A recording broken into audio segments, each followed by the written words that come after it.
આપણી આસપાસની દુનિયા સતત ગતિમાં હોય છે, પણ ક્યારે વિચાર્યું છે કે બોલને રોકવો, પકને ફટકારવો અને કારને ધક્કો મારવો, આ બધી ક્રિયાઓ ભલે અલગ અલગ દેખાય, પણ એમાં કંઈક તો સરખું છે. શું છે એ? ચાલો આ દૃશ્યો પર એક નજર કરીએ અને એ શોધી કાઢીએ. સૌથી પહેલા આ જુઓ. એક ગોલકીપર વીજળીની ઝડપે આવતા બોલને રોકી દે છે. અહીં શું થયું? ગતિને અચાનક અટકાવી દેવામાં આવી. આ વાત યાદ રાખજો. હવે બીજું દ્રશ્ય. અહીં બધું સ્થિર છે અને અચાનક એક હોકી ખેલાડી પગ પર જોરદાર પ્રહાર કરે છે. એક સ્થિર વસ્તુને ગતિમાં લાવી દીધી. પહેલાં ગતિ રોકાઈ અને હવે ગતિ શરૂ થઈ. અને આપણો છેલ્લો સંકેત. એક વ્યક્તિ પોતાની પૂરી તાકાતથી કારને ખસેડવાની કોશિશ કરી રહી છે.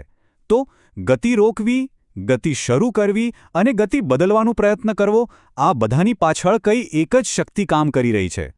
જો તમે બાળ વિશે વિચાર્યું હોય તો તમે બિલકુલ સાચા છો. આ દરેક ક્રિયાના કેન્દ્રમાં, ભલે તે રોકવાની હોય, શરૂ કરવાની હોય કે દિશા બદલવાની હોય, બળ રહેલું છે. તો આ બળ આખરે છે શું? વિજ્ઞાનની દૃષ્ટિએ એ ખાલી ધક્કો મારવા કે ખેંચવાથી કંઈક વધારે છે. ચાલો એને જરા ઊંડાણથી સમજીએ. સાવ સરળ શબ્દોમાં કહીએ તો બળ એટલે ધક્કો કે ખેંચાણ. પણ અહીંયા એક શબ્દ બહુ જ મહત્વનો છે: આંતરક્રિયા. બળ ક્યારેય એકલું નથી હોતું. એ હંમેશા બે પદાર્થો વચ્ચેની લેવડ-દેવડનું પરિણામ હોય છે. આને સમજવા માટે કારનું ઉદાહરણ બેસ્ટ છે. જુઓ, જ્યાં સુધી વ્યક્તિ કારથી દૂર ઊભી છે ત્યાં સુધી કંઈ જ નથી થતું. કોઈ આંતરક્રિયા નહીં, કોઈ બળ નહીં. પણ જે ક્ષણે એ કારને સ્પર્શ કરીને ધક્કો મારે છે, બસ આંતરક્રિયા શરૂ થાય છે અને બળ અસ્તિત્વમાં આવી જાય છે. ચાલો, આપણે એ તો સમજી ગયા કે બળ શું છે. પણ સવાલ એ છે કે એ કરી શું શકે છે? જ્યારે કોઈ વસ્તુ પર બળ લાગે છે ત્યારે ખરેખર શું થાય છે? અરે, બળ તો ઘણું બધું કરી શકે છે.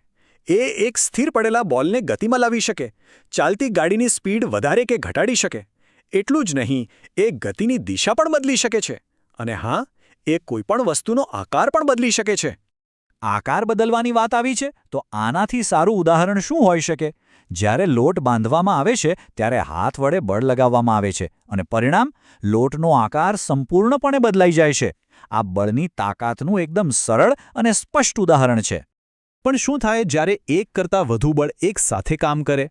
વિચારો, જો બે લોકો એક જ દિશામાં બોક્સને ધક્કો મારે તો એમની તાકાત ભેગી થઈ જાય અને બોક્સ સહેલાઈથી ખસે છે. પણ જો તેઓ સામસામે ધક્કો મારે તો એમની તાકાત એકબીજાને કેન્સલ કરી દે છે. આને જ પરિણામી બળનો ખ્યાલ કહેવાય છે. હવે બળોને સમજવા માટે આપણે એને બે મુખ્ય ભાગમાં વહેંચી શકીએ. પહેલો પ્રકાર છે સંપર્ક બળ. નામ પ્રમાણે જ આ બળ ત્યારે જ કામ કરે છે જ્યારે વસ્તુઓ એકબીજાને સ્પર્શે. આપણે દરરોજ અનુભવીએ છીએ એવા બે મુખ્ય સંપર્ક બળ છે. પહેલું છે સ્નાયુ બળ, એટલે કે આપણા મસલ્સની તાકાત. અને બીજું છે ઘર્ષણ, એ અદૃશ્ય બળ જે વસ્તુઓને સરકતી અટકાવે છે અને આપણને ચાલવામાં મદદ કરે છે. સ્નાયુ બળનું આ એકદમ ક્લાસિક ઉદાહરણ છે. પ્રાણીઓ પોતાની શક્તિનો ઉપયોગ કરીને ગાડાને ખેંચી રહ્યા છે. અહીં બળ સીધા સંપર્કથી જ પેદા થાય છે, એટલે જેને સંપર્ક બળ કહેવાય છે. હવે વારો છે બળના બીજા અને થોડા વધુ રહસ્યમય પ્રકારનો, બિનસંપર્ક બળો. આ એવા બળ છે જે કોઈપણ જાતના સ્પર્શ વગર દૂરથી પણ પોતાની અસર બતાવી શકે છે. જાદુ જેવું લાગે છે, નહીં? આનું સૌથી પહેલું ઉદાહરણ છે ચુંબકીય બળ. બે ચુંબકને એકબીજાની નજીક લાવો અને તમે એ અદૃશ્ય ખેંચાણ કે ધક્કાને બરાબર અનુભવી શકો છો, ખરું ને?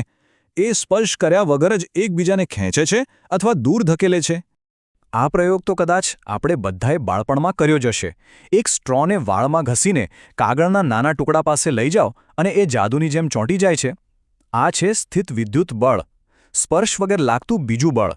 અને હવે આવે છે સૌથી મૂળભૂત અને સૌથી શક્તિશાળી બિનસંપર્ક બળ, ગુરુત્વાકર્ષણ. આ એક યુનિવર્સલ ફોર્સ છે જે બ્રહ્માંડમાં દળ ધરાવતી દરેક વસ્તુને એકબીજા તરફ ખેંચે છે. આ એ જ બળ છે જે સફરજનને નીચે પાડે છે અને પૃથ્વીને સૂર્યની આસપાસ ફેરવે.